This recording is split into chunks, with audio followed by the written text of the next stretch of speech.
नमस्कार मित्रांनो, मी तुमच्यातला रोहित त्याग विषय सादर करीत आहे. मानवी युगातील हरवलेली माणसांची तरुण आहे. मोबाईल युगात हरवलेली माणसांची तरुण आहे. पण मित्रांनी माझ्या आदरणीय श्री उपासना सर व दुर्गेश दादा आणि माझे वर्ग मित्रांनी नक्की. तर आज आपण या विषयामध्ये चर्चा करणार आहोत. मानवी युगात हरवलेली या मोबाईलमुळे तरुण आहेत. तर मित्रांनो, आधीच्या काळामध्ये मोबाईल हा फारसा आपला प्रकार नव्हता, पण आताच्या युगामध्ये मोबाईल हा आपला महत्त्वाची एक रुटीन होऊन गेलेली. त्याबद्दल जीवन जगणे अशक्य होता. पण यानंतर आपण जे ही चर्चा आज जर करत आहोत, तर आज आपण एका उद्देशाने करत आहोत की मोबाईल जर एकदम वापर जर आपण जर एकदम कम जर केला तर याच्यासमोर आपल्या भविष्यातील फायदे. तर मित्रांनो, आपण जी एक निसर्गाबरोबर एक जे आपला संबंध होते, प्रेम भाव जो होता तो आता धीरे धीरे कमी होत चालला आणि आपण निसर्ग सोडून सर्व सुद्धा याच्यामध्ये शोधायला लागत आहे मोबाईलमध्ये. तर आपण आपला हे सर्व धीरे धीरे आपले जे वस्तू मोबाईलमध्ये अतिवापर करण्यापेक्षा मोबाईलचा वापर कम केला आणि जे निसर्ग आहे त्याच्याशी आपण जर जास्त संवाद साधला तर आपल्या जीवनामध्ये जीवन जगताना आणून देईल. दुसरी गोष्ट की आपलं जे आयुष्यामध्ये वाढ होईल. शाबास.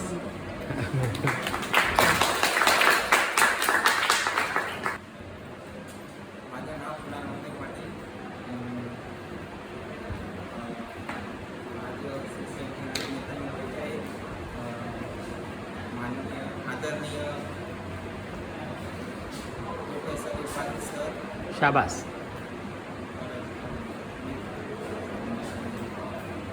बोल बोल.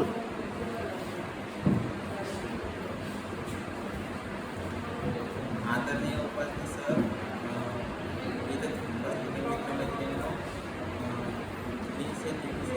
काही थोडी माहिती देणार आहे. आपल्याकडे घेतले पिकं कपाशी, ज्वारी, बाजरी, मूग, भुईमूग, शाबास. मका.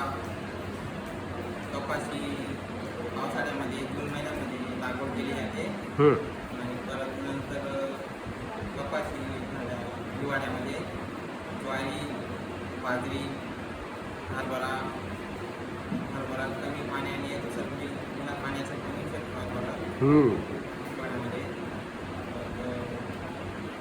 त्याच्यासाठी लागणारे खते, रासायनिक खते, परत नावं सांग रासायनिक खतांचे. रासायनिक खते, युरिया, शाबास.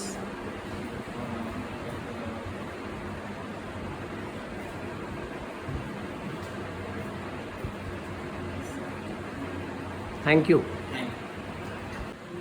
My name is Nikita Rajendra Patil. My dear friends and sir, sir, my subject is Chandrayaan 3. Okay, come on. Chandrayaan 3 हे भारताचं पहिलं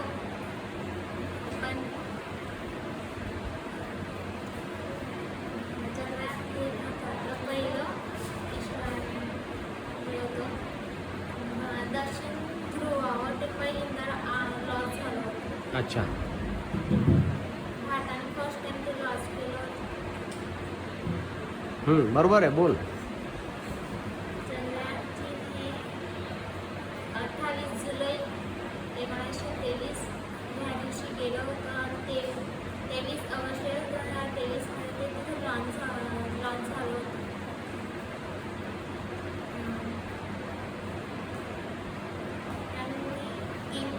संशोधन केलं होतं दक्षिण ध्रुवावर आपल्या.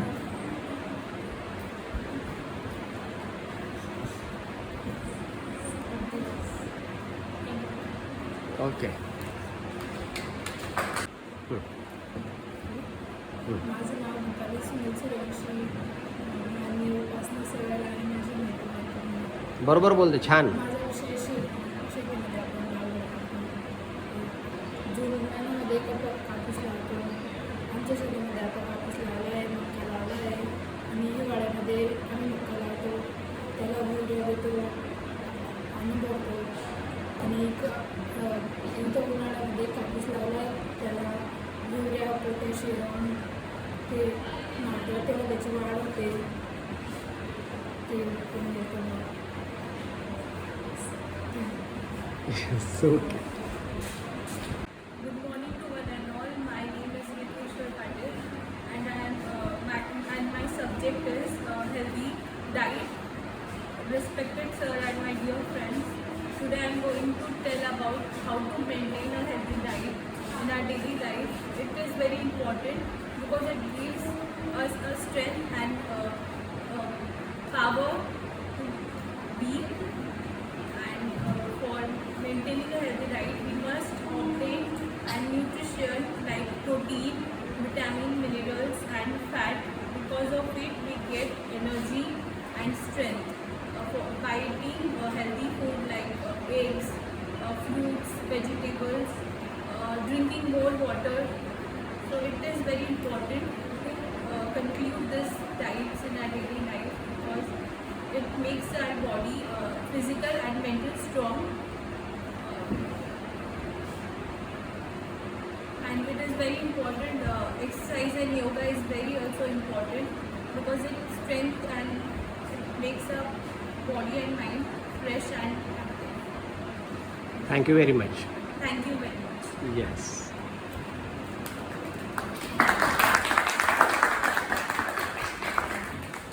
Start.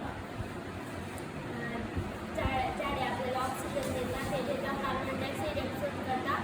आणि झाडे आता वृक्षतोड खूप जास्त प्रमाणात वृक्षतोड झाली, त्यामध्ये पर्यावरणाचा समतोल बिघडलेला आहे आणि ओझोन वायूचा थर कमी झाला आहे. म्हणून सूर्याच्या अतिनील किरण पण डायरेक्ट पृथ्वीवर येत नाही, कारण की सूर्याचं आपल्या झाडांची जास्त झाड झाल्यामुळे जे ऑक्सिजनचं थर होतं ते कमी झालं आहे. म्हणून पावसाचं प्रमाणही आता कमी जास्त व्हायला ते पर्यावरणाचा समतोल वृक्षतोड झाल्यामुळे बिघडलेला आहे.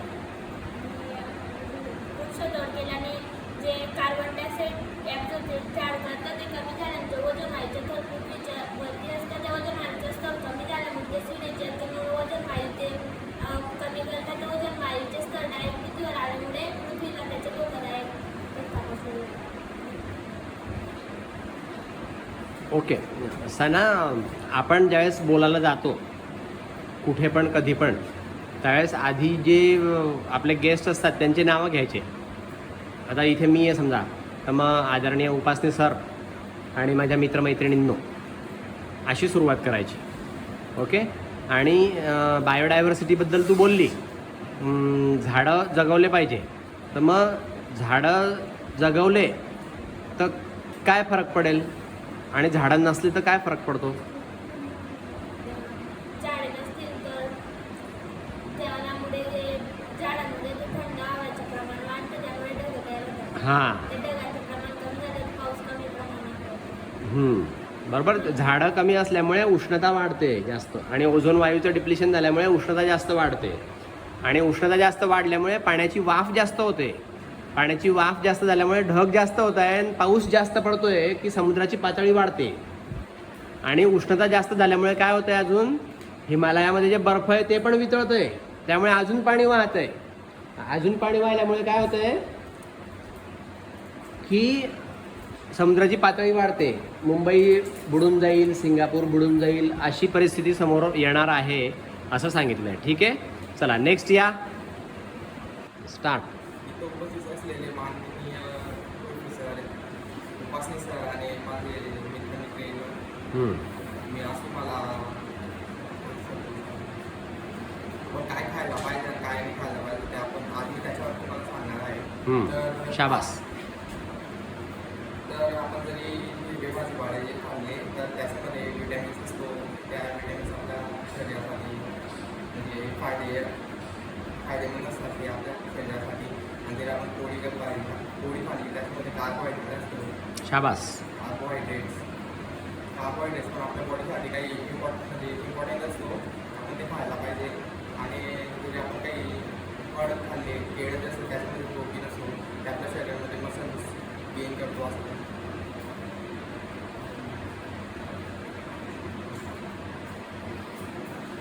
कार्बोहायड्रेट तू सांगितले, व्हिटॅमिन्स अजून सांगितले. अजून 3 घटक कोणते आहेत? Minerals, vitamins, fats. बोलली ती बघ, ऐकू आलं का तुला?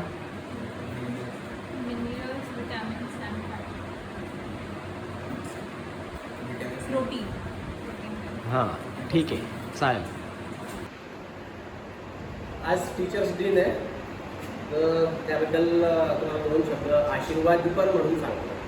ओके, FYPS तुम्ही सर्व विद्यार्थी आहात, तर सर्व विद्यार्थी माझे आणि विद्यार्थी म्हणून आपले सदाशिव सर आणि दुर्गेश. ओके, तर टीचर्स दिन म्हणजे शिक्षकाचं आपल्या जीवनामध्ये काय महत्त्व असतं हे तुम्ही पहिल्यांदा समजून घ्या. आपले आईवडील आपल्याला शिकवत असतात लहानपणापासून. तुमच्या आईवडील तुम्हाला काही काही गोष्टी सांगत असतात की बुवा असं करा, तसं करा, हे करा, ते करा. पण तुम्ही जर ती गोष्ट केली किंवा नाही केली, दुर्लक्ष केलं, तर आईवडील तुम्हाला आजकालच्या काळात तर जास्त रागवत नाही किंवा रागवतच नाही. कारण काय, त्यांचं तुमच्यावरती प्रेम असतं. माझी पोरगी आहे, जाऊ द्या बाबा, लग्न झाल्यावर तिला काम करावं लागेल भरपूर, मग आता कशाला काम करायला लावायचं, आहे की नाही. किंवा माझा पोरगा आहे, इतक्या लहानपणी जर मी त्याला कामाला लावलं तर त्याचा हेल्थवरती परिणाम होईल. आपला लाडका पोरगा आहे, एकुलता एक पोरगा आहे, म्हणून आईवडील आपल्या मुलांकडे कसं पाहत असतात की तो आपला मुलगा आहे किंवा आपली मुलगी आहे म्हणून पाहत असतात. त्यांचं तुमच्यावरती काय असतं, प्रेम असतं. पण हे प्रेम जर समजा एक्स्ट्रा झालं, जास्त झालं थोडंसं, तर मुला आणि मुलींना वळण लागण्यामध्ये अडचण निर्माण होते. आई वडिलांनी हे लक्षात घेतलं पाहिजे की शिवाजी महाराजांनी 12व्या वर्षी तोरणा स्वर केला होता. मग 12व्या वर्षी तुम्हाला घरातले कामं किंवा थोडेफार शेतातले कामं करायला नको का? पण आई वडिलांच्या लक्षात हे येत नाही. का लक्षात येत नाही? कारण त्यांचं तुमच्यावरती प्रेम असतं. त्या प्रेमाच्या पोटी त्यांच्या डोळ्यावरती पडदा पडलेला असतो आणि म्हणून ते तुम्हाला शिक्षण देण्यामध्ये थोडे कमी पडतात. मातृदेवो भव आपल्या संस्कृतीमध्ये पहिल्यांदा सांगितलंय, ही गोष्ट सत्य आहे. पण मातृदेवो भव, पितृदेवो भव याच्यानंतर काय आहे? आचार्य देवो भव. आचार्य देवो भव का बरं आहे? कारण गुरु आपल्या विद्यार्थ्यांना, शिष्यांना किंवा सर आपल्या शिष्यांना जे सांगतात ते स्ट्रिक्टली सांगतात आणि ते त्यांना करायला लावतात. जर्नल लिहायचं आहे. जर्नल नाही लिहिलं तुम्ही तर तुम्हाला 10 मार्क कमी मिळतील. जर्नल अर्धं लिहिलं असेल तर अर्धे मार्क मिळतील. जर्नल अर्ध जरी असेल, अपूर्ण जरी असेल, तरी तुम्ही त्या प्रॅक्टिकलच्या परीक्षेला आणलं पाहिजे. जेवढं लिहिलंय तुम्ही तेवढ्या कामाचे तुम्ही मार्क मिळू शकतात ना. बरेचसे मुलं अर्ध जर्नल आहे आणि चेक नाही केलेलं आहे म्हणून जर्नलच आवडत नाही प्रॅक्टिकलच्या परीक्षेला. हे योग्य आहे का? तुम्ही जेवढं लिहिलेलं आहे, जेवढ्या फिगर्स काढलेल्या आहेत, त्याचे मार्क तुम्हाला मिळू शकतात. जर्नल आणायला पाहिजे. प्रत्येक प्रॅक्टिकलला जर्नल तुम्ही आणायला पाहिजे. प्रत्येक प्रॅक्टिकल ज्यावेळेस तुम्ही केलं त्यावेळेस लिहिलं पाहिजे. नाही केलं तर आम्ही तुम्हाला शिक्षा देतो. आणि तुम्ही इंटरनल परीक्षा जर नाही व्यवस्थित लिहिली तर आम्ही तुम्ही जेवढं लिहिलं असेल तेवढेच मार्क देतो आणि तुमचे मार्क कमी पडतात. मग मार्क कमी पडतात ह्या भीतीने किंवा सर 4 लोकांमध्ये, 4 आपल्या मित्रमैत्रिणींमध्ये सर आपल्याला बावळट म्हणतील, मूर्ख म्हणतील, उल्लू म्हणतील, याची तुम्हाला लाज वाटते की नाही वाटते? आता काही लोक असतात त्यांना त्याचाही काही फरक पडत नाही, ते तसंच राहतात. पण तुम्हाला त्याचा फरक पडू द्या आणि तो फरक पडेल म्हणजे तुमच्यामध्ये बदल घडेल, जो आईवडिलांकडून होत नाही. बरोबर? जो आईवडिलांकडून होत नाही तो गुरुमुळे तुमच्यामध्ये बदल घडतो आणि तुमच्या जीवनाला एक वेगळं वळण लागतं. हे शिक्षकाचं तुमच्या जीवनामध्ये महत्त्व आहे. तुमच्या आयुष्याला वळण देण्याचं काम कोण करतो? शिक्षक करतो. शिक्षक किंवा तुमचा प्रोफेसर करतो. नुसता अभ्यासच नाही. आता तुम्हाला व्हॅल्यू ॲड एज्युकेशन म्हणून सुद्धा कोर्स आहे. मग ते व्हॅल्यू ॲड एज्युकेशन काय आहे? आता बघा, सगळ्या लोकांना आपले आपले ग्रंथ माहिती आहे, पण आपल्या लोकांना आपले ग्रंथ माहिती नाही आहे. तुम्ही सांगा बरं, भारतीय शास्त्रामध्ये आपले 2-4 ग्रंथ, श्रीमद भागवत आहे, रामायण आहे, एवढे 2-4 ग्रंथ माहिती आहे, बस माहिती आहे. त्याच्या पलीकडे तुम्हाला काय माहिती आहे? ते ग्रंथ तुम्हाला माहिती असले पाहिजे. कोणते ग्रंथ आहे सांगा पटकन. ज्ञानेश्वरी आहे. हां, शाबास, बोल. तो बोलत असेल त्यावेळेस त्याच्याकडे घे. यजुर्वेद, सामवेद, ऋग्वेद, अथर्ववेद. हां, बरोबर. हे आपले 4 वेद आहे. तू कोणतं सांगितलं? ज्ञानेश्वरी. शाबास. अजून ही सणा काय सांगते? काय सणा? गीता. अजून शिवपुराण, हे सगळे ग्रंथ तुम्हाला माहिती आहे, ही खूप खूप छान गोष्ट आहे. हे सगळे ग्रंथ वाचा तुम्ही, ज्ञानेश्वरी वाचा, त्याचे मराठी अर्थ वाचा. किंवा तुम्ही गीता सांगितली, आता गीतेवरती तुम्हाला मी सांगतो पोरांनो, गीता ही एकच नाही आहे आपल्याकडे. तू गीता म्हणते, कोणती गीता म्हणते? भागवत गीता नाही, भगवत गीता. भगवत गीता म्हणजे भगवंताने सांगितलेली गीता. भगवंत कोण? श्रीकृष्ण. ओके, श्रीकृष्णाने जी सांगितली ती भगवद्गीता आहे. विभीषणाने जी सांगितली ती विभीषण गीता आहे तुलसीकृत रामायणामध्ये. दत्तात्रयांनी जी सांगितली ती गुरुगीता आहे. शंकरांनी जी सांगितली ती गुरुगीता आहे. दत्तात्रयाने जी सांगितली ती दत्तात्रय गीता आहे. हंस नावाचा एक पक्षी होता, त्या हंसाने जी सांगितली ती हंसगीता आहे. ओके, नंतर एक मुमुक्षू होता, त्या मुमुक्षूने सांगितली ती मुमुक्षू गीता आहे. नंतर एक भिक्षू होता, गरुड पुराण आहे, गीतेचा विषय चालू आहे. भिक्षू एक होता, त्या भिक्षूने सांगितली ती भिक्षू गीता आहे. इतक्या गीता आपल्या ग्रंथांमध्ये आहे, अवेलेबल आहे. यूट्यूबमध्ये पहा, हे नावं लिहून घ्या. भिक्षू गीता लिहून घ्या पटपट फास्ट. भिक्षू गीता, विभीषण गीता लिहा फास्ट पटकन काढा. भिक्षू गीता, विभीषण गीता, हंस गीता, दत्तात्रय गीता. भिक्षु गीता, विभीषण गीता, दत्तात्रय गीता, भगवत गीता, अवधूत गीता, एवढ्या गीता यूट्यूबवरती अवेलेबल आहे. तुम्ही त्या मराठीमध्ये, हिंदीमध्ये त्यांनी सांगितलं आहे, त्या ऐका. हे प्रत्यक्ष सुख कसं मिळायचं याचं साधन सांगितलं आहे. तर हे तुम्ही, आपलं कल्चर तुम्हाला माहिती असलं तर तुम्हाला मग थोड्याशा अपयशाने तुम्ही खचून जाता. आणि हल्लीच्या काळामध्ये आपल्याला ऐकू येतं की लगेच आत्महत्या करा, काही थोडंसं झालं लगेच आत्महत्या. मोबाईल नाही दिला आईवडिलांनी म्हणून आत्महत्या केली, पेपरमध्ये बातम्या आहे. मोबाईल नाही दिला घेऊन म्हणून आत्महत्या केलेली आहे पोरांनी. मग हे तुमचं करणं योग्य आहे का? हे अयोग्य कसं आहे तुम्हाला या पुस्तकातून समजेल. तुम्ही तुमच्या या अशा गोष्टी ज्या केल्या टाळल्या पाहिजे. आणि आपल्या आयुष्यामध्ये जेवढे संकट येतात तेवढे संकट झेलून जो पुढे जातो तो यशस्वी होतो. नाही तर 1-2 संकट आले आणि लगेच आत्महत्या करून टाकली म्हणजे गेलं तुमचं आयुष्य. 1-2 संकट आले आणि तुम्ही आत्महत्या करून टाकली म्हणजे गेलं की तुमचं आयुष्य. एवढा चांगला मनुष्य जन्म तुम्हाला मिळाला होता, तो तुम्ही केवळ एका मोबाईलसाठी घालून टाकला. हे योग्य आहे का तुमचं करणं? म्हणून तुम्ही विचार केला पाहिजे की आपण जितकं स्ट्रगल करू.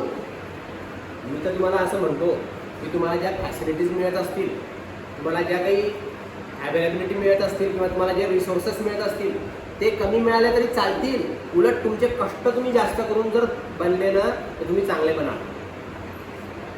तुम्ही स्वतःचा अभ्यास करून जर बनले ना की तुम्ही असं कधी विचार करू नका की बस सरांनी आम्ही रेग्युलर येत होतो, आम्ही ना सरांनी 2-4 मार्क आधी जास्त देऊन टाकायला पाहिजे. कुबड्या घेण्याचा प्रयत्न कधी करू नका आयुष्यामध्ये. कुबड्या लावून माणूस पळू नाही शकत, पण तुम्ही स्वतः जर प्रॅक्टिस केली तर तुम्ही धाड पळू शकता. ओके, म्हणून स्वतःच्या मेहनतीने मोठे व्हा. मेहनतीने मोठा होणारा माणूस. आता ठीक आहे, मी गरीब आहे, मी शेतकरी आहे, म्हणजे माझ्या मित्राकडून मागून आणली गाडी, त्या गाडीवरती 2-4 दिवस चक्कर मारले इथे. ओके, मग मी एका याच्याकडून मागून आणले पैसे, त्या पैशावरती चांगले कपडे घातले. पण तुम्ही इकडनं तिकडनं मागून आणलेल्या पैशावरती जो शो करताय तो शो कायमस्वरूपी आहे का तुमचा? पण तुम्ही स्वतः मेहनत केली आणि स्वतः चांगले पैसे मिळवले तर तुमचा जो शो आहे तो कायमस्वरूपी टिकू शकतो. म्हणून दिखावा करू नका आयुष्यामध्ये. कधीही काय करू नका, दिखावा करू नका. स्वतःचं सगळं मिळवा आणि मग शो करा किंवा दाखवा, किंवा मग खरोखरीचे मोठे व्हा. दिखावा म्हणून मोठे होऊ नका. 4 लोकांनी आपल्याला चांगलं म्हटलं पाहिजे, 4 लोकांनी आपल्याला कौतुक केलं पाहिजे, सगळ्या लोकांनी आपल्याला दादा म्हटलं पाहिजे कॉलेजमध्ये. मी CR आहे किंवा मी UR आहे किंवा मी भाजपचं काम करतो, याचं काम करतो, त्याचं काम करतो, असं नाही. आपण आपल्या कामाने मोठे झालं पाहिजे. कोणी आपल्याला मोठं म्हणतोय, आपण मोठं होत नाही, आपण आपल्या कामाने मोठं झाला पाहिजे. हे तुम्हाला आजच्या शिक्षकांनी बोल. आणि अभ्यास करा, कमीत कमी अभ्यास तर करा, बाकीच्या गोष्टी समजा जाऊ द्या, पण तुम्हाला अभ्यास FYBSC तुमच्या आयुष्यामध्ये परत येणार नाही. तुम्हाला नंतर शिकू म्हटलं तुम्हाला FYBSC मध्ये बसायला मिळणार नाही. आत्ताच तुम्ही जे बसले ते FYBSC ला बसले तर तुम्ही तुमच्या संधीचं सोनं करा. तुम्हाला शिकायला, आणि तुम्ही कष्ट करता इतक्या दुरून खेड्यापाड्यावरून येता, तर ते खेड्यापाड्यावरून येण्याचं तुमचं चीज झालं पाहिजे. तुमच्या आयुष्याचे 6-7 तास जात आहे. सकाळी 7:30 पासून तुम्ही निघतात 6 वाजेला खेड्यापाड्यावरून आणि इथे 7:30ला येतात. म्हणजे 6 वाजेपासून तर दुपारी 1-2 वाजेपर्यंत तुमचं आयुष्य त्याच्यामध्ये जातं आहे. मग रोजचे तुमचे जर एवढे 6-7 तास जात आहे तर त्या तुमच्या पदरामध्ये काय पडतं आहे याचा तुम्ही विचार करा. तुम्ही खरंच काही शिकताय का? खरंच काही तुम्हाला यायला लागलं आहे का? FYBSCचे लेक्चर करून, पिरियड करून, प्रॅक्टिकल करून तुम्हाला यायला लागलं आहे का? ते तुम्हाला यायला पाहिजे. ते तुम्ही करा, त्याचा अभ्यास करा, रिपिटेशन करा, आणि ते करून मग तुम्ही ते सगळं मोठे होऊ शकता आणि अभ्यासा